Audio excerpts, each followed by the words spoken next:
দেখেও যদি সকালে 100 বার দুরূদ পড়ে তো আল্লাহ তার দিনকুর 100টা হাজত পুরা হয়ে দিবা, 30টা দুনিয়ার আর 70টা আখিরাতের হইব। বিকালে আবার যদি 100 বার দুরূদ পড়ে তো আল্লাহ তার 100টা হাজত পুরা হয়ে দিবা,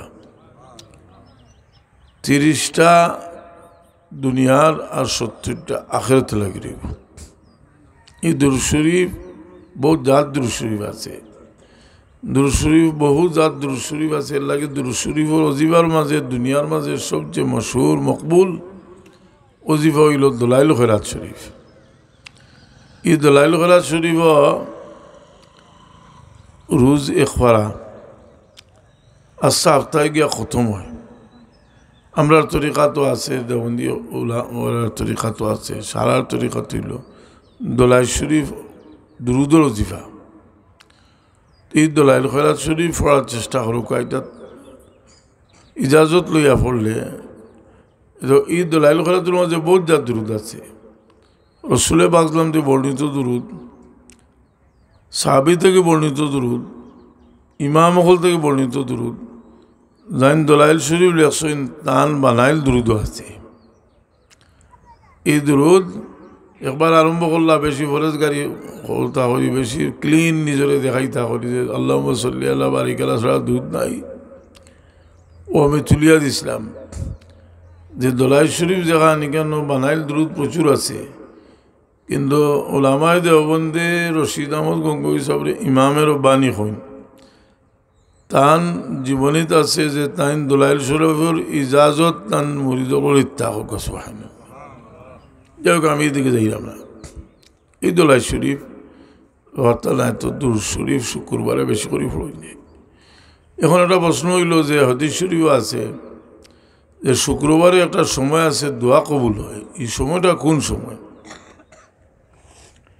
40টা সময়ের মেনশন করি হাদিস আছে, ও সময় দোয়া কবুল, ওই সময়, ওই সময়, ওই সময়। এর মাঝে সবচেয়ে মজবুত সনদে সহি সনদে বর্ণিত যে রেওয়ায়ত এটা হইল যে ইমাম সাহেব খুতবা তুলে থাকিল, খুতবা শেষ করা পর্যন্ত, খুতবার ভিতরে দোয়া ছিলেনি। আর আরেকটা হইল যে আসরের নমাজ পড়ার বাদ থেকে লিয়া সুরুজ ডুবা পর্যন্ত সময় দোয়া কবুল হয়। এখন আপনারা হোক যারা আল্লাহ বিল্লাহ করবার সব আসরের নমাজ পড়িয়া শুক্রবারে অন্তত হোককে আপনি আসর নমাজ পড়িয়া বাদ থাকেন জানি, যত সময় সম্ভব হয় দোয়া দুরূদ শরীফ পড়িয়া, এর বাদে অন্যান্য অজি তসবিহ পড়িয়া দোয়া করুন জানি। আমরা যে পরিমাণ দোয়ার মহতাজ মোকাবেকি মনে করবো, আল্লাহর তো পছন্দ লাগে। কারণ দোয়া না করলে আল্লাহ নারাজ হয়। মাল্লাম ইয়াসআলিল্লাহ ইয়াগদিব আলাইহি, যে আল্লাহর কাছে সোয়াল করে না আল্লাহ তার উপরে নারাজ হয়। এই শুক্রবারে যে ইলা একটা সময় আমরা আল্লাহ দিছেন, আমরা যে কোনো মূল্যবান সময় আইলে মনে করতাম যে ওটাও হয়তো আমার জীবনের শেষ সময় হইতে পারে। এটা নমাজের রক্ত হইলে আমরা মনে করতাম যে এই নমাজ হয়তো আমার জীবনের শেষ নমাজ হইতে পারে। সময়ের গুরুত্ব মানুষে, আমি ভাবতাম না, সময়ের গুরুত্ব মানুষে না দিলে কোনো কাম মানুষে করতে পারে না। এর লাগি রুটিন মাফিক কিছু আল্লাহ বিল্লাহ করার অভ্যাস আমরা করতাম হইব। সকালে আমরা ফজর নমাজও মনে করবা ধরি নৌকা যে ফজর নমাজও আমরা সকলো যাই, কেউ যায় না যদি তাহলে কুচামারি এখন মাতিয়া লাভ নাই, তাহলে আমরা খোয়া দরকার বলে ভাই তুমি নমাজ আদত করো। কিন্তু ফজর নমাজ পড়িয়াও উঠিয়া যাই না, যে যদি আপনি বইয়া তসবি দলিল করুন, যত সময় তসবি দলিল করবা অত সময় আপনার নমাজের হিসাবও ধরে হইব। আমরা নমাজও লম্বা টাইম থাকবার একটা পথ আছে। আমরা যে গড় থাকি নমাজ যাই, যদি আমরা অজু করিয়া নমাজের উদ্দেশ্যে রওনা হই, এই অজু করিয়া রওনা হওয়ার সময় থাকি লইয়া নমাজের ভিতরের হিসাবও ধরা হয়। আর না তো এমনি মসজিদও গিয়ে বইয়া ইন্তজার করলেও নমাজের হিসাবও ধরা হয়। আমরা এই অভ্যাস আগটাকে কিছু গড়িয়াও তোলা দরকার। সামনে রোজা মাস, তেলাবি সময় মানুষ হেরান হয়ে যায়। যারা নমাজ পড়ি পড়ি আদত আছে কোনোদিনও হেরান হইত না, হেরান হইত নাই যে অভ্যাস মানুষের না থাকলে লাগি যে বুজুর্গ হলে চিল্লা হরাইম, নির্জনভাবে নির্জনতা অবলম্বন করেন, চিল্লা হরাইম। কারণ মানুষের জীবনে নমাজের সময় খাড়া হওয়ার বাদে মানুষ দুনিয়া থেকে বিচ্ছিন্ন হয়ে যায়। দেখো যত যাই জিনিস না যাই যায়। নমাজও আমানির বাদে মাত্তা হরবানি, নমাজের আমানির বাদে ফাতারে চাইতে হরবানি, চাইতে নমাজ মকরু হইব। আর সিনা ফিরাইলে কিন্তু তো নমাজ হইত নাই। নমাজও আমানির বাদে আপনি নমাজের আদব রক্ষা হলেন আর কোনো চিন্তাও করতে পারতেন না। আর নমাজটা হইল আল্লাহর লগে কথা হওয়া। আমরা নমাজের সুরে ফাতিহা পড়ি, প্রত্যেকটা আয়াত পড়তে আল্লাহ জবাব দেন। কোথায় আসা না মিশা হদি শুরু আসে না প্রত্যেকটা ফিটিও এখানটা জিও দেখা দেখা আমার ফিটিত বিষ। আমরা প্রত্যেকটা আয়াত পড়ি পড়তে আল্লাহ জবাব দেন। এই নমাজও এসে আত্মায়াত পড়ি আমরা। একটাও আল্লাহ নবী মেরাজ থেকে এইতে আনছি। মেরাজও গেলা আল্লাহ লোকে কত হইল। আল্লাহ নবী সাল্লাল্লাহু আল্লাহরে কইলা আত্তাহিয়াতুলিল্লাহ সালাওয়াতুত তাইয়্যিবাতু, সম্মান জানাইলা আল্লাহরে। আল্লাহ কইলা আসসালামু আলাইকা আইয়ুহান নবী রাহমাতুল্লাহি ওয়া বারাকাতুহু। আল্লাহ জবাব দিলা। রাসূল পাকে আবার জবাব দিলা আসসালামু আলাইনা ওয়া আলা ইবাদিল্লাহিস সালিহিন।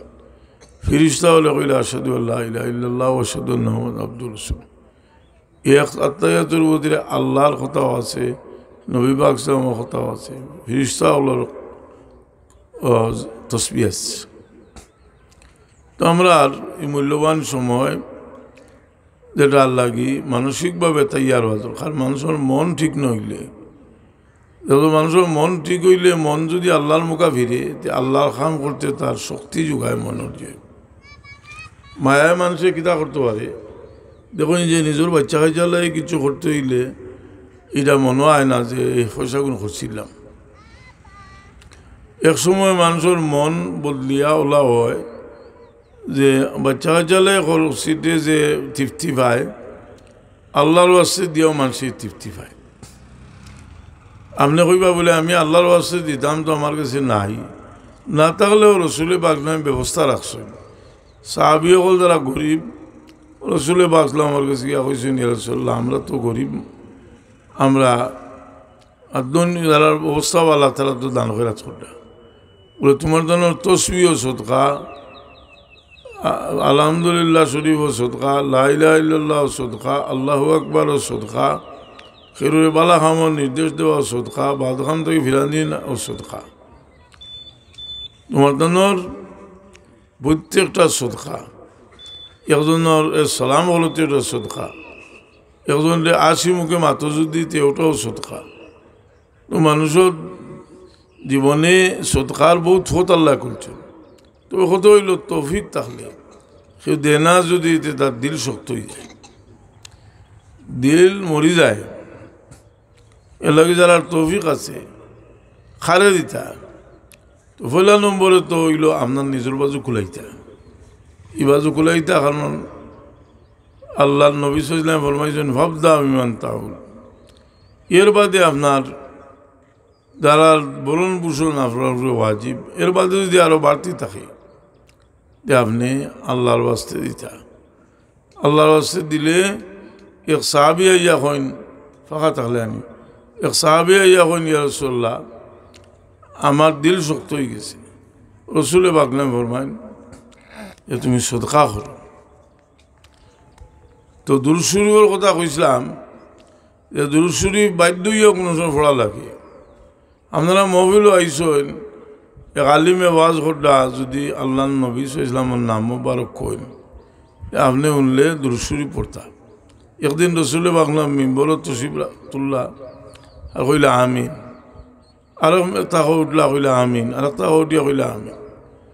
সাহাবি বলে জিগাইলা ইয়া রাসূলুল্লাহ আপনারা তো ইলা আর কোনোদিন দেখছি শুনছি না